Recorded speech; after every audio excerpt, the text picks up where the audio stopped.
paz do nosso Senhor Jesus Cristo seja com cada irmão aqui presente, com cada um que nos assiste. Vamos colocar em pé e vamos adorar o nosso Deus. Ele vive e nós podemos crer no amanhã. Aleluia.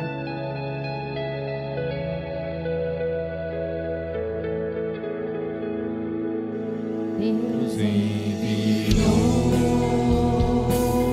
seu Filho amado para morrer no meu e no seu lugar, meu irmão. Creia nisso.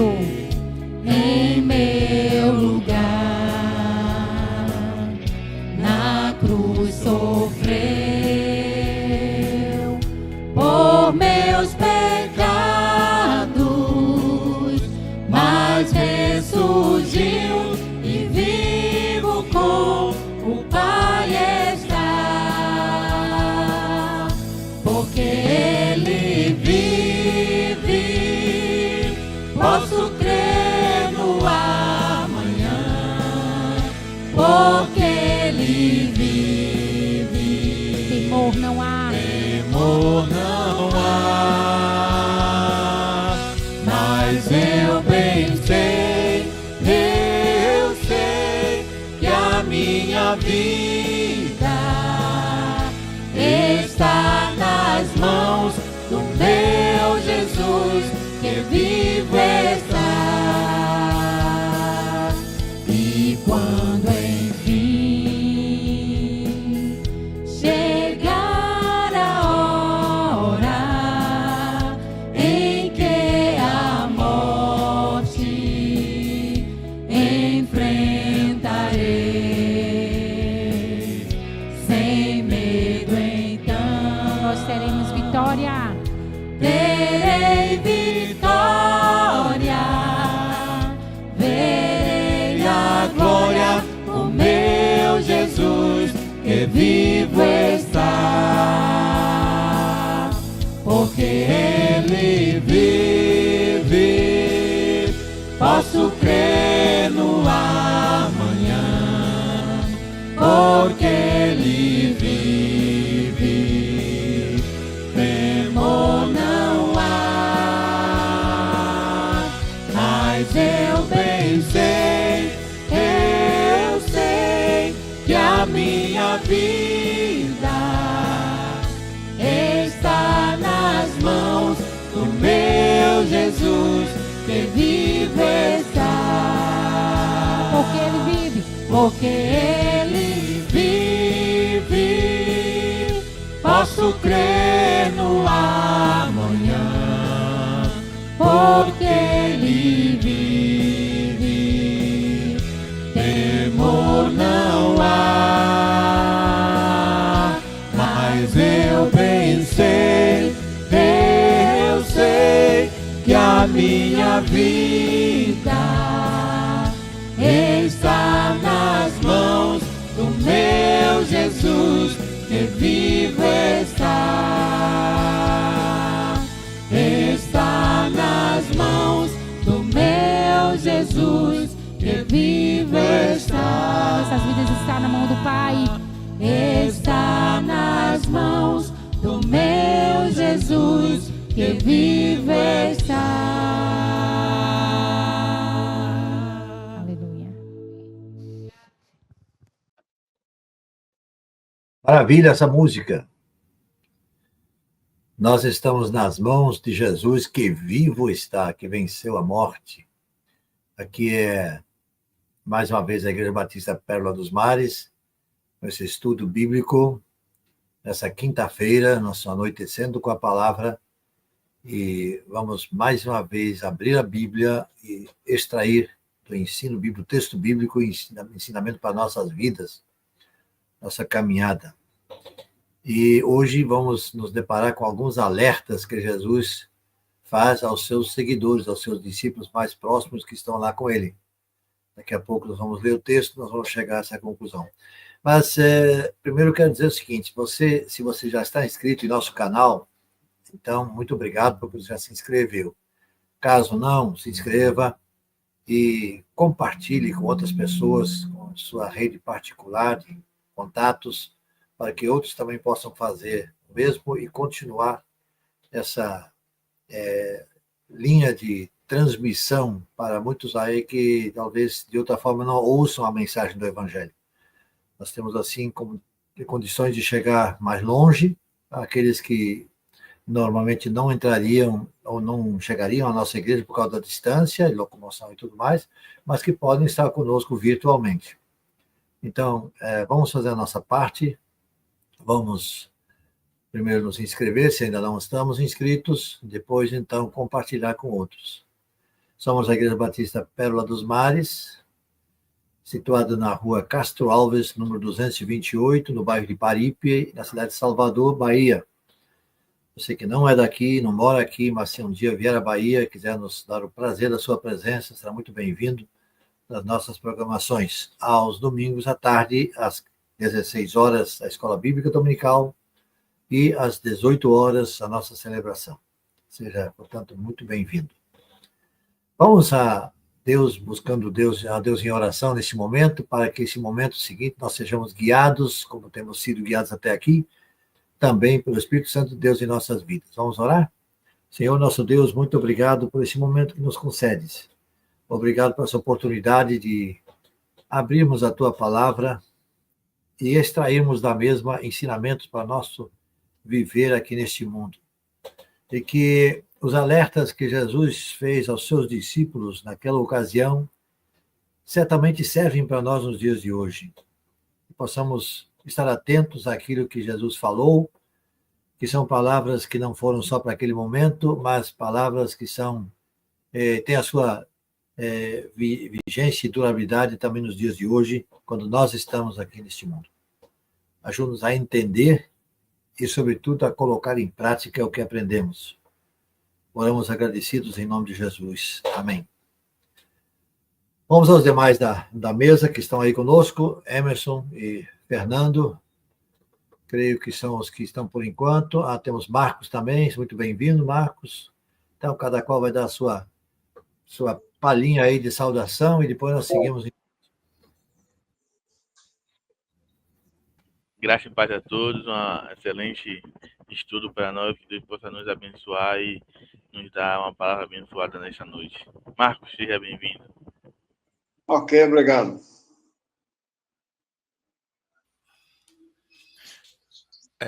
Bom, saudamos a igreja, louvamos ao Senhor por mais um tempo em que estaremos fazendo a leitura da palavra. E pedimos a você que possa estar compartilhando esta mensagem também, para que ela possa ser levada aos quatro ventos. Marcos, você gostaria de dizer alguma coisa para aquele que estamos assistindo? Vocês estão me ouvindo aí, então, né? Tá, ok. É a primeira vez que eu, se eu não me engano, né, estou participando, mas convidar todos que realmente acompanhem, né, e possa mais pessoas participar também. Porque eu sei que é um corre-corre, trabalho, mas os que estão nos assistindo no canal se inscrevam, né? Eu sempre acompanho, né? E hoje estou participando. Vamos lá. Fica aí o estímulo para todos, né, que está aqui nos assistindo, que você também pode participar. Assim como o Marcos, é muito bom, é uma experiência diferente. E a gente aprende mais da palavra de Deus quando a gente está envolvido na programação. Então vamos partir já para a leitura. Hoje é o capítulo 14 de Marcos. O destaque é do 27 até o 31, mas vamos, a questão de contexto, fazer a leitura do 1 até o 31. Tá? Aí nosso irmão Fernando vai fazer essa leitura. Amém. Então vamos à leitura. Faltavam apenas 2 dias para a Páscoa e para a festa dos pães sem fermento. Os chefes dos sacerdotes e os mestres da lei estavam procurando um meio de flagrar Jesus em algum erro e matá-lo.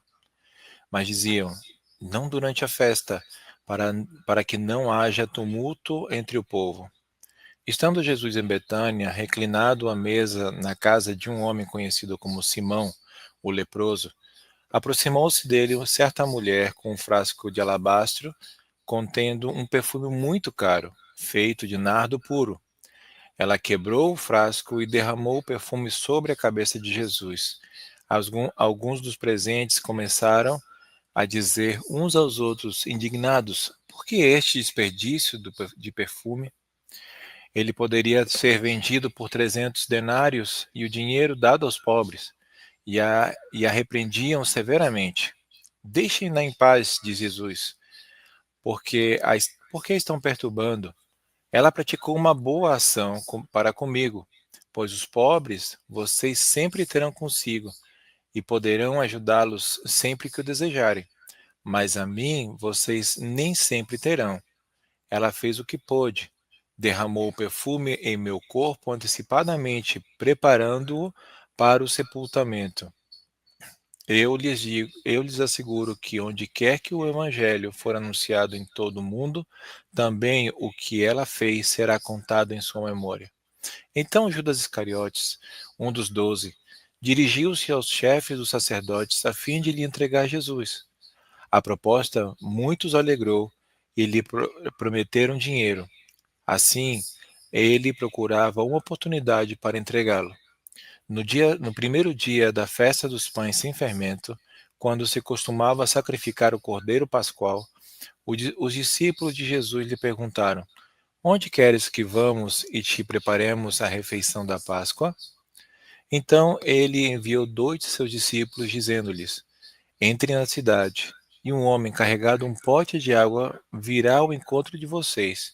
Sigam-no e digam ao dono da casa em que ele entrar: o mestre pergunta: onde é o meu salão de hóspedes, o qual poderei comer a Páscoa com os meus discípulos? Ele lhes mostrará uma ampla sala no andar superior, mobiliada e pronta. Façam ali os preparativos para nós. Os discípulos se retiraram e entraram na cidade e encontraram tudo como Jesus lhe tinha dito e prepararam a Páscoa. Ao anoitecer, Jesus chegou com os 12. Quando estavam comendo, reclinados à mesa, Jesus disse: digo-lhes que certamente um de vocês me trairá, alguém que está comendo comigo. Eles ficaram tristes e por um lhe disseram: com certeza não sou eu. Afirmou Jesus: é um dos 12, alguém que come comigo do mesmo prato.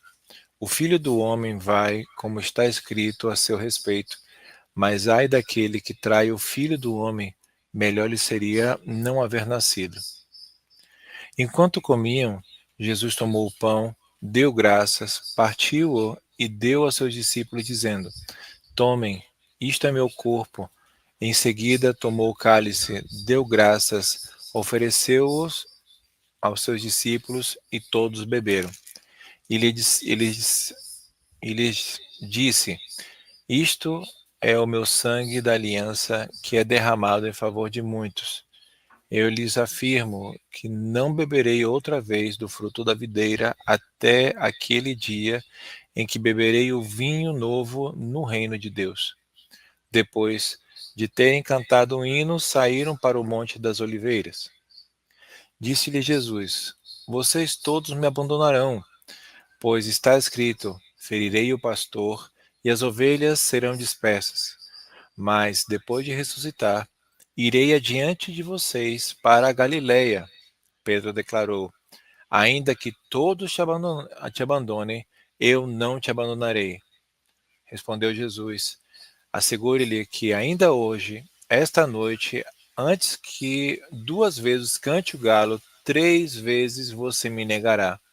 Mas Pedro insistia ainda mais: mesmo que seja preciso que eu morra contigo, nunca te negarei.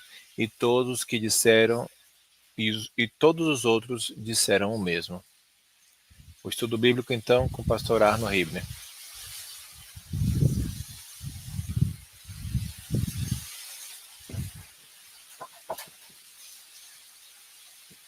Muito bem, nós vamos nos ater a esses versículos finais, mais precisamente do versículo 27 em diante, 27 a 31, essa parte final, embora o texto todo é muito instrutivo, muito interessante, porque tem, digamos assim, assuntos muito oportunos para serem discutidos, para serem abordados sem dúvida alguma. Mas vamos ficar nesses aí e extrair deles aí algumas coisas interessantes. E eu trago uma compilação que eu fiz de algumas ideias do pastor Joaquim Dias. Ele é um pastor lá na região a região serrana do Rio de Janeiro, também líder da região lá em termos da associação daquela região. E ele cita muito o William Barclay, que é um comentarista do Novo Testamento, muito difundido também por aí, né? E então traz algumas ideias esse estudo, ideias e alertas que Jesus traz e dá aos seus discípulos nessa ocasião, para aqueles que o deixariam e o negariam. Isso ele está falando lá àqueles 12 que lá estão com ele, mas que certamente é uma palavra também de forma indireta para todos nós, né? William Barclay, só para ter uma ideia, ele é um escocês,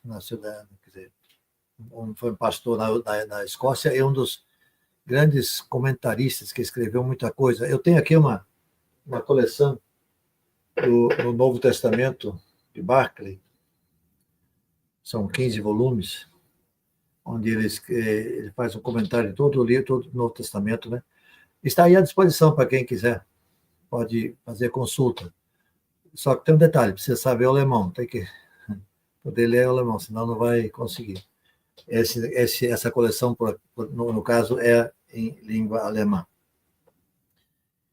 Mas ele viveu de 5 de 12 de 1907 a 21 de janeiro, 21 de 1 de 1978. Portanto, ele viveu aí, deve ter vivido cerca de 71 anos. Né? Como disse, era líder na Escócia. Ele falou o seguinte, veja bem, algo tremendo a respeito de Jesus é que não havia nada para o qual não estivesse preparado. A oposição, a incompreensão, a inimizade dos religiosos ortodoxos dos seus dias, a traição de um do próprio círculo íntimo, a dor e a agonia da cruz, tudo estava preparado. Mas possivelmente o que mais lhe doeu foi o fracasso de seus amigos. Quando alguém se encontra em dificuldades, é quando mais necessita de seus amigos. E precisamente nessas circunstâncias foi quando os amigos de Jesus o deixaram sozinho e o abandonaram. Não houve nada em toda a gama de dor, da dor física e da tortura mental para a qual Jesus não passasse, diz Barclay. Essa passagem que nós lemos, especialmente esses versículos finais, aí de 27 a 31, reflete os momentos finais e dramáticos da vida de Jesus. Porque nós vemos que a partir depois, então, ele já vai para o Monte das Oliveiras e a gente sabe o que acontece depois disso aí, né? Ele estava na iminência de ser preso, julgado, condenado, morto na cruz. E o pior de tudo isso é que aconteceria depois, ele seria abandonado pelos discípulos, os amigos mais chegados, que com ele andaram 3 anos, mais ou menos 3 anos e meio por aí. No texto, por exemplo, nós vemos que fica evidente que não podemos condenar Judas sem antes analisar nossas vontades e nossas ações. Pois os valores declarados nem sempre são os valores vividos. Claro, Judas fez o que não deveria ter feito nessa questão, mas às vezes nós talvez estamos colocando uma carga muito pesada e não estamos olhando para as nossas falhas e deslizes. Os valores declarados nem sempre são os valores vividos. Aquilo que se planeja fazer nem sempre está de acordo com a nossa prática. Não é aquilo que nós costumamos praticar. E o texto nos confronta com a nossa fraqueza de vontade, com o distanciamento que existe entre discurso e prática. Falamos uma coisa, mas fazemos outra. Às vezes não há uma coerência e concordância entre as duas coisas. E o texto serve, então, de alerta tanto para aqueles que estavam com Jesus naquele momento lá, a palavra serviu, como serve hoje o texto para mim e para você. Então, como disse, nós temos aí 3 alertas, pelo menos, 3 alertas que Jesus faz ao grupo dele, mas, por tabela, para nós também. Primeiro, nós somos alertados sobre a possibilidade de abandonar Jesus. Disse-lhes, vocês todos me abandonarão, lá no versículo 27. Pois está escrito, ferirei o pastor e as ovelhas serão dispersas. Isso já dizia o profeta Zacarias, lá no capítulo 13 de Zacarias, versículo 7. E aqui, no caso, no Novo Testamento, não somente Marcos, mas também Mateus e João fazem referência a essa citação de Zacarias. Então, dá para imaginar a cena. Os discípulos haviam acabado de celebrar a Páscoa com Jesus, que é o texto no início do capítulo fala isso. Naquela noite, Jesus, então, apontou quem era o traidor, de forma clara. Jesus disse aquele que coloca a mão no mesmo prato com ele. Isso comer do mesmo prato significa intimidade. Tremenda intimidade, comer do mesmo prato. E Judas está comendo do mesmo prato onde Jesus está comendo. Então, por aí nós sabemos que Judas é o traidor, né? Judas havia traído Jesus por um salário muito baixo, o salário de um escravo, 30 moedas de prata. Agora, todos nós apontamos o dedo no rosto de Judas e o acusamos de ganancioso, de traidor, de pecador. Ele era tudo isso, sem dúvida nenhuma. Mas o texto continua agora e deixa um alerta mais forte. Vocês todos me abandonarão. Judas é traidor, Judas está caindo fora do grupo. Mas ele diz também aos outros, vocês todos me abandonarão. E a ênfase agora, então, é colocada sobre todos eles. A traição iniciada por Judas agora é algo comum a todos. Não no mesmo nível, mas também não tão distante assim. No momento mais angustiante, no momento que mais Jesus necessitava de um amigo, de alguém que estivesse junto, eles o abandonam. Alguns dizem que todos abandonaram, mas me parece que há um texto que diz que João estava junto à cruz, no momento da maior agonia lá. Então, parece que João resistiu e ficou mais perto ali. Mas os demais, diz o texto, abandonaram.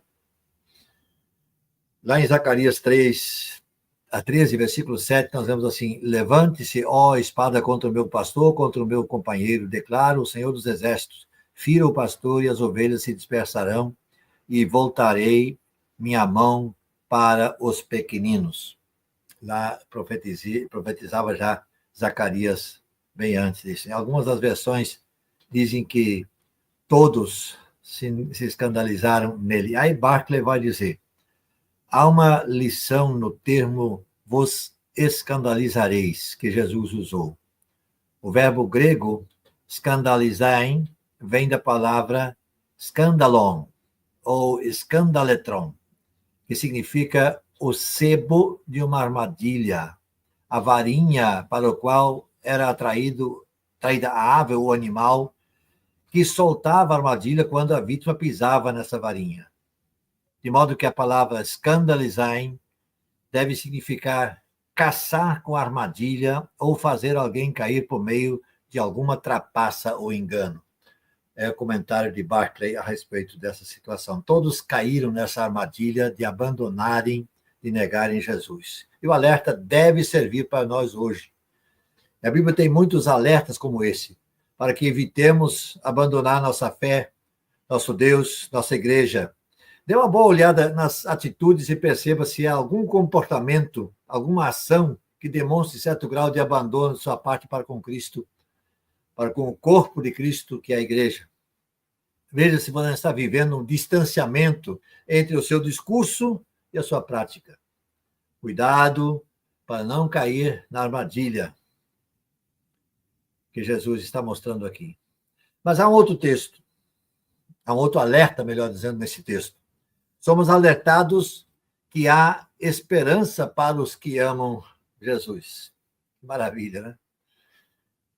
Lá no versículo 28, ele vai dizer, mas depois de ressuscitar, eu vou adiante de vocês para Galiléia. A gente vai se encontrar por lá.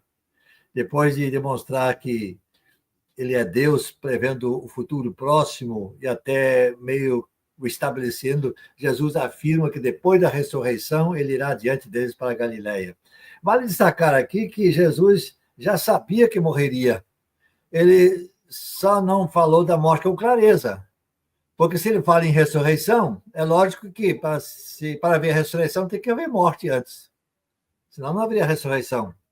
Jesus está mais uma vez avisando a seus discípulos que ele vai morrer, mas que vai ressuscitar. E depois de ressuscitar, ele vai reassumir a condição de supremo pastor na vida dos seus seguidores. Palavras alentadoras. Quanta esperança temos aqui. Mesmo prevendo a traição, mesmo prevendo o abandono, a negação, Jesus ainda deixa claro que dará a eles uma nova oportunidade para se tornarem de verdade suas ovelhas, seus seguidores. E é interessante observar que a região da Galiléia foi onde Jesus começou o seu ministério, onde a maioria dos seus seguidores tinham a sua pátria, a sua cidade natal, naquela região, junto ao mar da Galiléia. Ele disse que lá eu vou encontrar vocês. Então, o recomeço vai ser lá onde nós começamos toda essa situação aí, toda essa caminhada. Né? Muito interessante. Jesus está afirmando que depois de sua morte e ressurreição, ainda que tenha sido abandonado, ele estará onde tudo começou, para um recomeço, para um novo começo. Esse é o Jesus amoroso da Bíblia, que nós vemos aí. Ele está pronto a nos dar uma nova chance, pronto para nos oferecer a oportunidade de recomeçar, de abraçá-lo novamente, de servi-lo como nunca antes o fizemos, de sermos ovelhas desse maravilhoso pastor.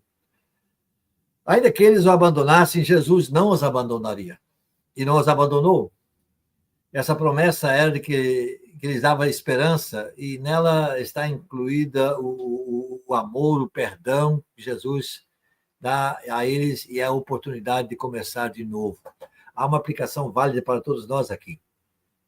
Nós somos de Jesus quando o amamos, ainda que tenhamos falhado. Ele não nos abandona, jamais nos abandona. O apóstolo Paulo escreve na sua carta aos Romanos, capítulo 8, 38 e 39, pois estou convencido que nem morte, nem vida, nem anjos, nem demônios, nem presente, nem futuro, nem qualquer poder, nem altura, nem profundidade, nem qualquer outra coisa da criação será capaz de nos separar do amor de Deus que está em Cristo Jesus, diz o apóstolo Paulo aos Romanos, capítulo 8, 38 e 39. Nada, nem ninguém pode nos separar do amor de Deus em Cristo Jesus. Jesus ama e ele está nos dando oportunidade para começar de novo. Vamos aproveitar essa oportunidade. Mas há uma terceira e última verdade prática nesse texto, que nós somos alertados a tomar cuidado com a autoconfiança. E aí entra a questão de Pedro, né? Pedro, ele declara, ainda que todos te abandonem, eu não te abandonarei. Aí Jesus responde, asseguro-lhe que ainda esta noite, daqui a pouco, antes que o galo cante 2 vezes, você me negará 3 vezes. Mas Pedro insiste ainda mais e diz, mesmo que seja preciso que eu morra, nunca te negarei. E todos os outros disseram a mesma coisa. As palavras e a atitude de Pedro não combinavam. Ele era demasiadamente autoconfiante. Ele se considerou melhor que os outros. Ele dizia, pode ser que os outros te abandonem. Eu não. Eu vou ficar firme. Ele se considerou melhor que os outros. Nas palavras do versículo 29, Pedro deixa claro o que ele pensava de si mesmo. Ele pensava de si mesmo mais do que deveria. Mais do que devia pensar. Ele julgava melhor, ser melhor do que os outros.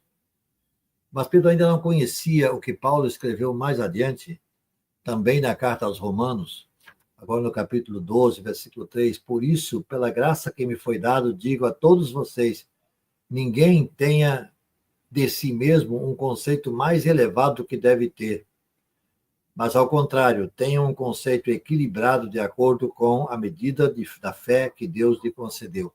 Pedro não conhecia ainda essa verdade, que Paulo vai expor mais tarde. Mas ele chega, então, nessa situação se achando melhor que os demais. Chegou ao nível de achar que nunca se escandalizaria, nunca abandonaria. Achou até que estava pronto para ir à prisão ou à morte por causa de Cristo.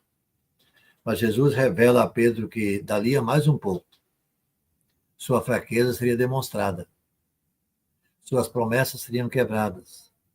Aquele que se achava melhor que os outros era advertido de uma maior severidade. Os outros haviam falhado, mas Pedro falharia talvez pior que os outros. E certamente foi pior que os outros. Então, o apóstolo Paulo tem outros textos. Um deles, por exemplo, ele diz, aquele que, pois que pensa estar em pé, veja, não caia. Lá em 1 Coríntios 10, 12, ele fala isso aí. E também no Antigo Testamento, temos uma palavra, lá em Provérbios, capítulo 28, 26, diz assim, o que confia no seu próprio coração é insensato. Era o que Pedro está demonstrando aqui. Estava confiando demais nele mesmo. Pedro tinha um coração firme. A história bíblica vai registrar o seu arrependimento e o seu recomeço. E há quem afirme, e eu concordo, que é melhor ser como Pedro, um coração cheio de amor, embora falhasse por aquele momento, do que ser um Judas, um coração cheio de ódio, de ganância, que, embora com remorso, não se arrependeu. Barclay, então, continuou dizendo, aquele que em sua vida nunca quebrou uma promessa, que nunca faltou um compromisso em pensamento ou ação, que condene a Pedro. Pedro amava Jesus e, embora o amasse, falhou, mas renasceu.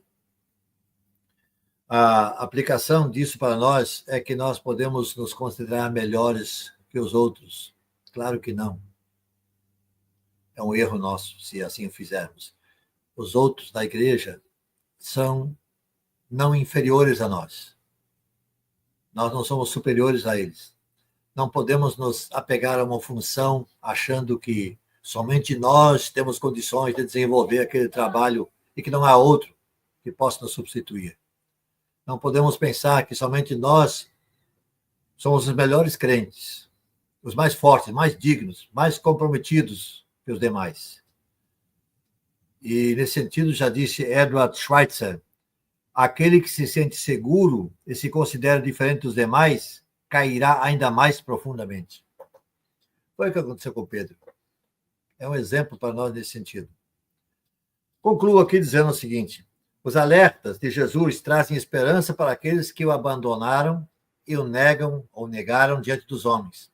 Deus nos ama, Ele nos dá outra oportunidade. Ele nos leva a um lugar onde começamos.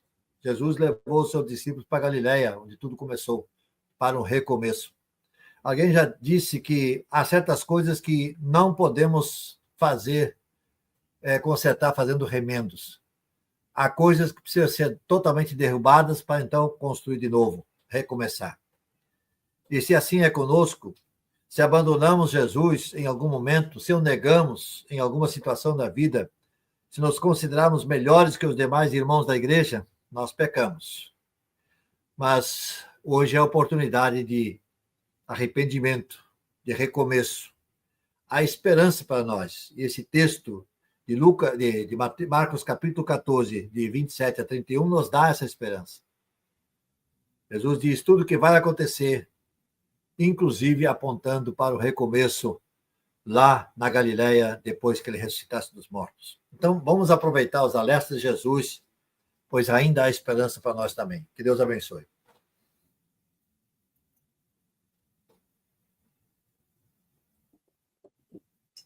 Amém. Fernando, algum comentário? Marcos, também algum comentário? Podem ficar à vontade. Marcos, que está de visita, pode falar aí, queridão. Que chama a atenção, né, nesse alerta de possibilidade de abandonar, né?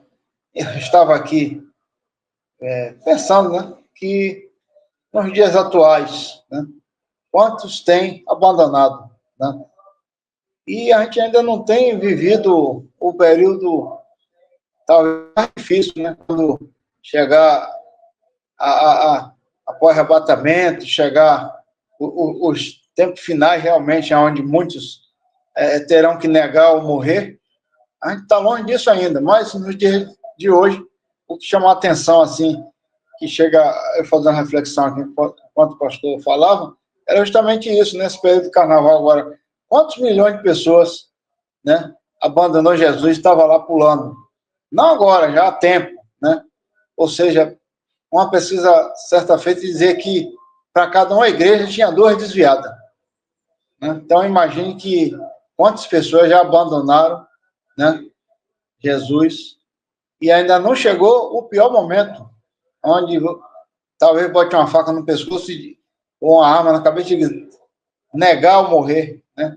E as pessoas têm abandonado facilmente, né? Infelizmente, é um alerta realmente que a gente tem que ficar assim, né? Principalmente os 3 alertas que foram dados, né? Da autoconfiança, e realmente são experiências assim marcantes, que a gente pondera muito Pedro, mas na verdade, se a gente for olhar, como o pastor colocou aí, todos realmente abandonaram. Jesus já tinha previsto, né? E realmente, no momento que mais precisou, que mais de angústia, ele estava ali como homem, não estava como Deus, e foi complicado, muito, muito difícil mesmo, né? Não houve quem realmente se aproximasse para dizer, estou aqui, pode contar comigo. Quando a coisa apertou, todo mundo abriu o gás, como se diz, né? Todo mundo correu. Mas é isso, muito bom a reflexão.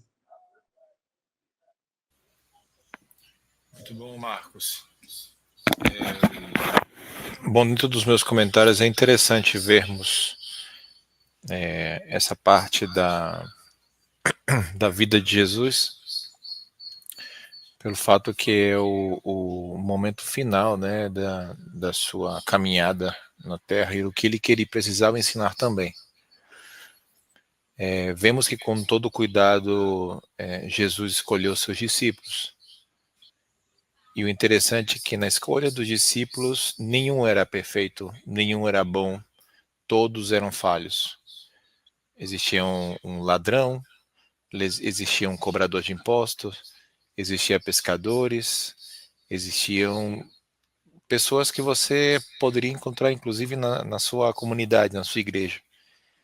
Mas Jesus tinha um plano para cada um deles, para os 12. E tinha para cada um deles um propósito. O interessante é que podemos encontrar em nossas comunidades, nossas igrejas, amizade, que acreditamos, entre aspas, que são amigos, que são irmãos, que nos momentos de fraqueza, nos momentos de dor, seriam capazes de manter, né, cotovelo com cotovelo, ombro a ombro, para estarem contigo. Mas sabemos que quando, por exemplo, aperta em alguma coisa, terminam fugindo, ou terminam não ajudando, não apoiando. Então, ao que eu vou é que, assim como Marcos mencionava, né, e como o pastor mencionava dentro da sua meditação, essas 3 alertas precisamos estar atentos e poder notar dentro de nós mesmos onde nós estamos. Seremos como um Pedro? Seremos como um Judas? Seremos como os outros discípulos que, quando vieram buscar Jesus, saíram correndo? Ou aqueles que desistiram, dizendo, não, se o mestre morreu, o que a gente vai fazer agora? Qual é a nossa posição nos dias de hoje? Estamos saindo de uma festa, na verdade, como o Carnaval, que aqui na Bahia é uma festa muito forte, onde a sociedade praticamente toda ela se imerse dentro dessa festa. E aí a pergunta, né? No caso de Jesus, estando lá, digamos assim, diante dessa situação, como é que ficamos nós? Estaríamos para ajudar Jesus a trazer, né, falar de sua mensagem para os outros naquele momento, ou simplesmente baixaríamos os braços e não continuaríamos nessa jornada? Jesus sabia o que ia enfrentar, qual era o seu destino final e o porquê que ele estava fazendo. Desde o início ele sabia, e sabia todo o processo, todo o projeto, mas ele precisava deixar registrado também aquele que, mesmo sendo íntimo dele, que acompanhou a vida dessa pessoa, como Judas, que comia no prato com ele, sabia que ele iria traí-lo. Então é forte a gente pensar que um amigo muito próximo, que conhecesse tudo da gente, pudesse dar uma, né, para tropeçarmos, né, uma alavanca, fazer uma alavanca na gente para tropeçar. Mas já estava tudo baixo controle. Ele era a pessoa que deveria, digamos assim, ser utilizada em prol do bem maior, que era a crucificação de Cristo. Mas é um tema para outro estudo. O importante aqui é a gente pensar, assim como o pastor mencionou, qual das três motivações você está? Em qual das três? Você é um Pedro? Você é um Judas? Você é um dos discípulos? Qual é a sua visão? Qual é a sua postura? Que Deus nos abençoe. Amém. E aí a gente vê nessa passagem o contraste entre reconhecer e ter a humildade de pedir perdão a Deus ou não, né? No caso de Judas, preferiu tirar a própria vida, mas Pedro reconheceu que era pecador. E a gente traz nessas passagens como a fragilidade humana e a tendência, como o Marcos falou, né? Essa autoconfiança que nos leva a ter achar que nós estamos no controle, que acaba falhando na maioria das vezes. E Jesus sabia que os discípulos iam falhar, mas ele também sabia que eles seriam restaurados, que ele fala que o encontrariam, né, depois, posteriormente. Então ele já tinha em mente que já sabia que os discípulos iriam falhar, mas também que seriam restaurados. E sobre Pedro, né, ele representa um pouco essa nossa luta entre querer ser fiel, não, como o pastor falou e que me marcou muito, os valores declarados nem sempre são os valores vividos. É falar uma coisa e fazer outra. Foi o que Pedro fez e o que nós fazemos. Eu tenho tentado, nesse ano, mudar, às vezes, assim, dar uma palavra de vou fazer tal coisa, prometer a alguma pessoa e realmente fazer. Que às vezes nós fazemos de outro jeito, não, vamos fazer depois. Isso é só um dos exemplos, né? Tem coisas mais sérias que a gente pode, que tem nesse contexto, né, de a gente falar e na prática não conseguir colocar, não conseguir colocar não, na real, no mundo real, não conseguir colocar em prática. E acaba tendo um pouco de Pedro, né, que quer ser fiel, mas tem esse dilema de lidar com suas limitações, que a gente possa usar esse capítulo como exemplo de limitação humana, mas que também de restauração. Sabermos que nós vamos errar e que nosso Deus ele vai nos perdoar, ele vai nos restaurar, mas que precisa ser de coração. Acho que o nosso coração ele tem que estar inclinado ao arrependimento. E fala no texto que Pedro chorou amargamente. Então, esse arrependimento ele tem que estar em nosso coração, para que Deus veja isso e que a gente seja, e que ele perdoe nossos pecados, e que a gente tenha essa consciência de que pelo menos aquele erro a gente não cometa mais. Então, Deus não nos abandona nem quando falhamos, e é sempre bom estar lembrando e considerar sempre nossas limitações e estar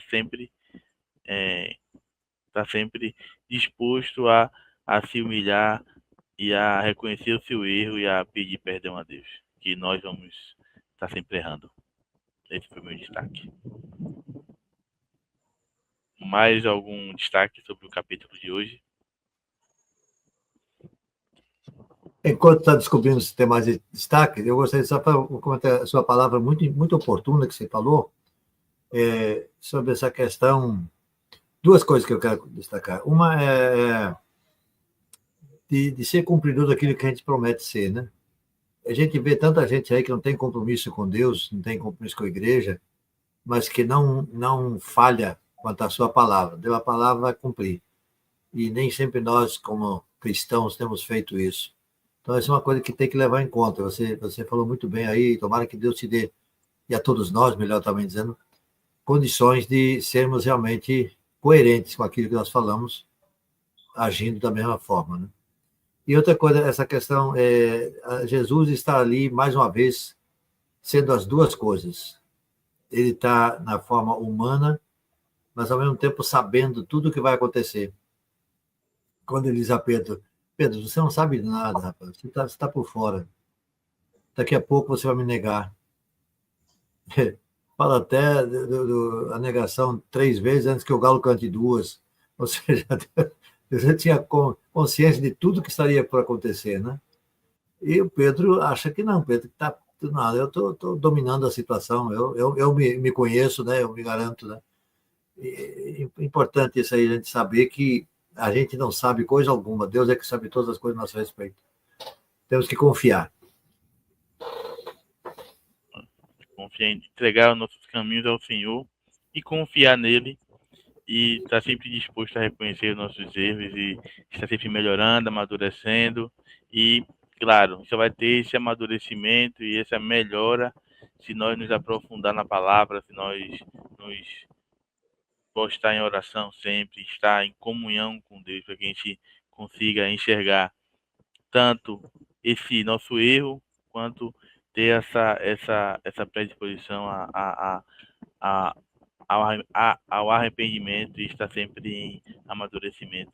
Então, assim, nós encerramos nosso momento de estudo. Marcos, Fernando, tem mais algum destaque? Não, é só ficar realmente alerta, né? Quando há excesso de confiança, autoconfiança, a gente termina deixando de confiar em Deus. E acho que a gente pode fazer, ou que a gente vai fazer, ou que a gente vai resolver. E aí, realmente, é onde vem o perigo, né? E a gente terminar, como se diz o ditado, caindo do cavalo. Então, humildade sempre e pedir a Deus, né? Reconhecer realmente que a gente sempre é dependente de Deus. Por mais que seja a situação, seja o que for, a gente tem que procurar colocar, né, a confiança para que Deus possa agir. No momento que a gente passa a querer ser autoconfiante, né, a situação, seja o que for, às vezes as coisas dão errado, e aí fica a lição, né? Então, antes que a gente passe por esse amargo, a gente tem que realmente procurar confiar em Deus, né, e deixar que Ele possa resolver os mínimos, as menores coisas. É isso aí. Amém. Nesse momento, eu pedi para Marcos que faça essa oração para encerrar esse momento de estudo bíblico, né? Para que a gente possa, no espírito de oração, colocar em nosso coração esses estudos através da vontade de Deus. Marcos. Oremos. Senhor nosso Deus e Pai, louvado, exaltado seja o teu santo bendito nome, Pai. Obrigado, Deus, pela essa palavra que aqui estudamos, lemos, e que muitos possam ter aprendido, ó Deus, possam ter alcançado os corações daqueles que estavam ouvindo, que a tua palavra nunca volta vazia. E continua abençoando o pastor, dando sabedoria, ó Deus, dando saúde, para que possa estar à frente da igreja, a cada um de nós que possamos buscar mais a Ti, para que possamos desenvolver o melhor e possamos realmente, como foi colocado, procurar realmente viver. É complicado, é difícil, mas precisamos, ó Deus, confiar mais e deixar mais as coisas que o Senhor possa estar à frente, tomando a direção. Abençoa a Tua igreja, toda a programação, toma a direção para que possamos estar nos objetivos que temos para esse ano. Pai. Continua abençoando a Tua igreja, abençoando a direção, os líderes, para que nós possamos colocar nas Tuas mãos todo o projeto desse ano também. Nos dá a noite em paz, fica com todos nós, em nome de Jesus. Amém.